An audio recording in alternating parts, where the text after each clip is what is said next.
So the retakes start on Monday, and I want to give you a brutally honest message about what to do about these retakes that are coming up on Monday and Tuesday. I'm trying to imagine that you're standing in front of me, and what message can I give you to give you the very best chance of succeeding in the Pure 1 and Pure 3 retake.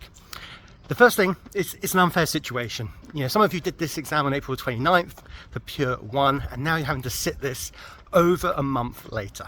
That's simply unfair. But we need to turn this anger into action. How do we do that? First of all, we need to think about the triage that you're going to do now. You shouldn't be doing full pass papers. We've got my predicted paper down below, but if you are downloading and purchasing it, you should just be using it for individual questions where you're not sure. Maybe overnight you're thinking about the binomial expansion. How do you do those questions on Pure 1 and Pure 3? Okay, let's go through a binomial expansion question. Do some triage. I always miss out the minus here, for example. Okay, that's something I really need to watch out for in the exam. That'll save you 3 or 4 marks just by doing triage. We're not doing huge pass papers. Also, we need a strategy when we come into the exam as well. So you see the exam in front of you, you're frustrated, you're having to do the same exam twice, and you need a strategy for when you turn over the paper and you have no idea how to do question 1 or question 2. Best way to deal with this, close the paper, give yourself 3 deep breaths.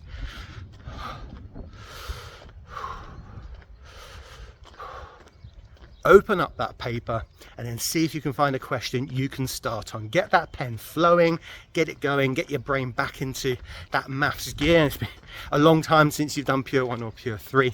That will be the way to get yourself into the paper. So, hopefully that was useful to you.